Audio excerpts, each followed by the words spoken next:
திமுக, பாஜக ஆகிய இரண்டு கட்சிகளை மட்டுமே கொள்கை எதிரிகள் என்று அவர் அழுத்தமாக சொல்லியிருக்கிறார். ஆனால் அதிமுகவை பற்றி எதுவும் சொல்லவில்லை.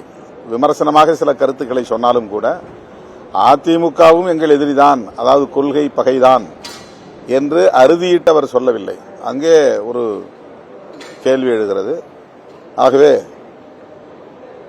திமுகவை ஆளுங்கட்சி என்கிற முறையிலே எதிர்க்கிறார், பாஜகவை தமிழர்களுக்கு விரோதமான கட்சி என்கிற அடிப்படையில் எதிர்க்கிறார் என்று நாம் புரிந்து கொண்டாலும் அதிமுகவை தோழமை கட்சியாக பார்க்கிறாரா என்ற கேள்வியும் எழுகிறது. அதற்கு அவர்தான் விடை சொல்ல வேண்டும். பாஜக தான் சிவசேனாவை உடைத்தது. அவர்கள் கட்டுக்கோப்பாக இயங்கி வந்தார்கள். மகாராஷ்டிராவின் மிக முக்கியமான ஒரு அரசியல் சக்தியாக எழுச்சி பெற்றார்கள். மராட்டிய மாநில உரிமைகளுக்காக குரல் கொடுத்தார்கள். மாநில உரிமைகளுக்காக குரல் கொடுக்கிற எந்த கட்சியாக இருந்தாலும் அந்த கட்சியை இரண்டாக மூன்றாக உடைப்பது பாஜகவின் அரசியல் தந்திரங்களில் ஒன்று. வெறும் தேர்தல் ஆதாயத்துக்காக உடைக்கிறார்கள் என்பதை விட மொழிவழி தேசியம் ஒருபோதும் அவர்களுக்கு ஆகாது. மாநில உரிமைகள் பேசுகிற கட்சிகளை அவர்கள் வளரவிட மாட்டார்கள்.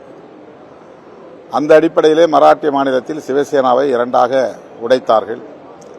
காலம் தாழ்ந்தாவது அவர்கள் அதை உணர்ந்து ஒன்று சேர வேண்டும் என்று முன்வந்திருக்கிறார்கள் என்றால், உள்ளபடியே அந்த உணர்வோடு சேர்ந்திருந்தால் நான் வரவேற்கிறேன், பாராட்டுகிறேன். எதிர்க்கட்சித் தலைவர் என்கிற முறையில் திமுக எடுக்கிற நிலைப்பாடுகளுக்கெல்லாம் அவர் இதுபோன்ற கருத்துக்களை சொல்லி வருகிறார். அது அவருடைய பார்வை, அவருடைய அரசியல். அதை நாம் விமர்சிக்க முடியாது. திமுக முன்னெடுக்கிற முயற்சிகள் பொதுவானவையாக,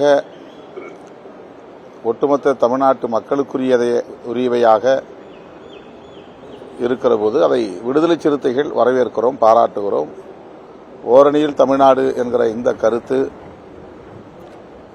ஓரணியில் தமிழ்நாடு யாருக்கு எதிராக என்ற கேள்வியை எழுப்புகிறது. தேசிய அளவிலான பார்வையுடன் கூடிய ஒரு கருத்தாகத்தான் இதை நான் பார்க்கிறேன்.